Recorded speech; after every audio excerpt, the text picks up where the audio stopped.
Hello दोस्तों, welcome to core city. आज से हम एक नई फाइनेंशियल सीरीज चालू करने वाले हैं जिसमें हम आपको बेसिक से फाइनेंशियल लिटरेसी कराएंगे और सारा फाइनेंस का नॉलेज देंगे। हमारा कोर सिटी का एक ही विजन और मिशन है कि पूरे देश और फिर पूरी दुनिया को फाइनेंशियल एजुकेट करना।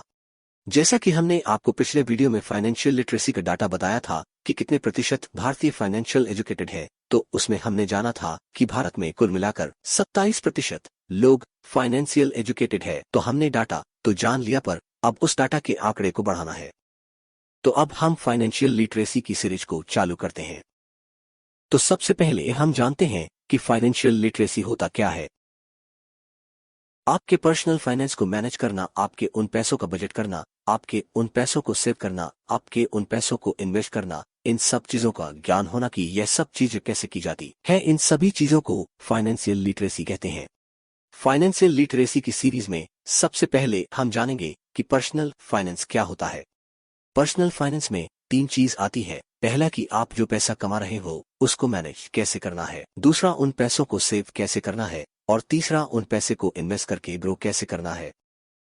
यह सारी चीजें आपके पर्सनल फाइनेंस में आती है। अगर आपको अपनी लाइफ के फाइनेंशियल गोल्स जैसे कि घर, गाड़ी, आपके परिवार के लिए लग्जरियस लाइफस्टाइल, यह आपके फाइनेंशियल गोल्स अगर आपको अचीव करने हैं तो आपको फाइनेंशियल एजुकेशन होना चाहिए।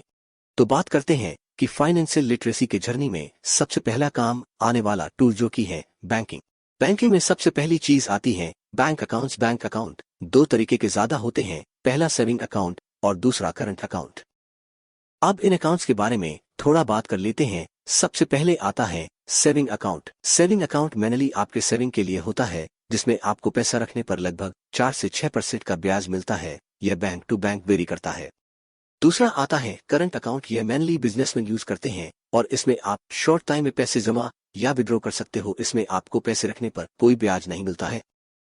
अब आती है बारी इमरजेंसी फंड की। जैसा कि आपको नाम से ही पता लग रहा होगा कि मुसीबत में काम आने वाले पैसे को इमरजेंसी फंड कहेंगे। तो इसमें आपके पास एटलीस्ट 6 महीने का पैसा सेविंग में होना चाहिए, जिससे कि आप सस्टेन कर पाओ। बाकी तो अमीर बनना है। हमने अभी बैंकिंग की बात की तो उसमें हमने देखा कि बैंक अकाउंट होते हैं, तो उसी तरह यहाँ पर कार्ड्स आते हैं। इसमें दो प्रकार के कार्ड आते हैं, एक क्रेडिट कार्ड और दूसरा डेबिट कार्ड। क्रेडिट कार्ड का अर्थ है उधारी खाता। यह एक प्लास्टिक का छोटा सा कार्ड होता है जो एक स्पेशल पेमेंट सिस्टम के मकसद के साथ बैंक ग्राहकों को जारी किए जाते हैं। इस कार्ड की मदद से कोई भी ग्राहक वस्तुओं या सेवाओं को खरीद सकते हैं और उसका भुगतान बाद में कर सकते हैं। क्रेडिट कार्ड का यूज सोच समझ कर करें। डेबिट कार्ड एक पेमेंट कार्ड है जिसकी मदद से बैंक अकाउंट में से पैसे निकाले जा सकते हैं। डेबिट कार्ड को आम बोलचाल में एटीएम कार्ड भी कहा जाता है। यह ग्राहक के सेविंग्स अकाउंट से लिंक रहता है। क्रेडिट कार्ड में आपको उधार मिलता है, लेकिन यहाँ ऐसा नहीं होता। अब बात करते हैं पर्सनल फाइनेंस के अगले टॉपिक की, जो की है बजटिंग। बजटिंग का सबसे फेमस रूल 50-30-20 रूल है। इसमें बताया गया है कि अपने कमाए हुए पैसों में से 50% अपनी जरूरतों में खर्च कीजिए, बाकी का बचे 50% से 30% अपने शौक पर खर्च कीजिए, आपको जो भी पसंद हो उस पर, और बाकी के बचे 20% को सेव कीजिए और उसको इन्वेस्ट कीजिए। अब बारी आती है इन्वेस्टमेंट की, जिसमें आपका पैसा ग्रो होता है। इन्वेस्टमेंट कई प्रकार के होते हैं जिसको हम आने वाले वीडियो में समझेंगे। तब तक बने रहिए हमारे साथ और हमारे चैनल को सब्सक्राइब करने के लिए बहुत बहुत धन्यवाद।